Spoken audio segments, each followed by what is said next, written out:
Soal yang pertama, seorang ibu usia 45 tahun mengeluh batuk berdahak dan mengatakan susah sekali untuk mengeluarkan dahaknya. Kolaborasi dengan medis telah dilakukan oleh perawat dengan memberikan obat jenis bronkodilator. Apa tindakan perawat yang tepat dilakukan pada pasien? A. Mengajarkan teknik nafas dalam. B. Mengajarkan teknik relaksasi. C. Mengajarkan teknik distraksi. D. Mengajarkan batuk efektif. Ataukah E. Menganjurkan bed rest? Jawabannya adalah dikarenakan pasien mengalami batuk berdahak dan susah mengeluarkan dahaknya, kemudian sudah diberikan bronkodilator, maka tugas kita sebagai perawat adalah mengajarkan pasien bagaimana cara untuk batuk efektif agar dahak yang sudah diencerkan bisa keluar dengan maksimal. Jadi jawabannya adalah D ya, mengajarkan batuk efektif. Lanjut soal yang kedua. Seorang pria usia 60 tahun mengeluh batuk berdahak sejak 3 hari yang lalu.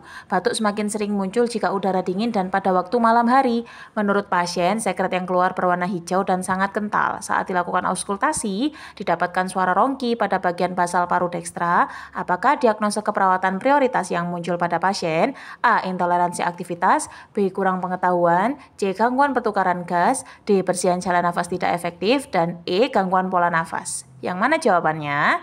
Jawabannya adalah dikarenakan pasien mengalami batuk berdahak yang semakin sering muncul jika udaranya dingin, kemudian juga ada sekret yang dikeluarkan, terdengar suara rongki juga pada basal paru dekstra, maka masalah yang terjadi pada pasien ini adalah di bersihan jalan nafas tidak efektif dikarenakan adanya seputum yang menyumbat dan terdengar suara rongki pada saat dilakukan auskultasi. Jawabannya adalah D. Soal yang ketiga, seorang klien usia 23 tahun di klinik AIDS menanyakan perawat tentang apa yang harus ia lakukan untuk mengatasi masalah adanya terdapat bintik-bintik kecil, sedikit sakit, bintik-bintik berwarna keunguan, coklat pada kaki kanannya, dan pergelangan kaki. Apakah yang harus perawat anjurkan pada klien? A. Membersihkan dengan sabun dan air hangat 2 kali seminggu dan ditutup kasa steril. B. Mandi setiap hari dengan air mengalir dengan sabun kemudian dikeringkan perlahan. C. Rendam dalam bak hangat 3 kali sehari dan menggosok kaki dengan kain lap. D. Membersihkan 2 kali sehari dengan povidone iodin dan dibiarkan terbuka. Ataukah E. Rendam dengan air dingin 2 kali sehari? Jawabannya adalah ciri pada penderita HIV AIDS yang pertama kali muncul biasanya yaitu muncul ruam dengan bintik-bintik di atasnya, di mana ini muncul setelah 2-4 minggu terinfeksi virus. Ini biasanya juga menimbulkan rasa gatal di sekitarnya. Maka hal yang tepat dilakukan yaitu kita mandi setiap hari dengan air mengalir dengan sabun ya. Tujuannya untuk menghilangkan gatal-gatalnya dan dikeringkan secara perlahan saja, jangan digosok karena bisa menimbulkan luka. Soal selanjutnya, seorang laki-laki usia 38 tahun diamputasi di atas lutut kanan karena kecelakaan. Setelah sadar, klien menolak untuk melihat kakinya. Ketika perawat mencoba untuk berbicara dengan klien tentang operasi, ia mengatakan kepada perawat bahwa ia tidak ingin membicarakan hal itu.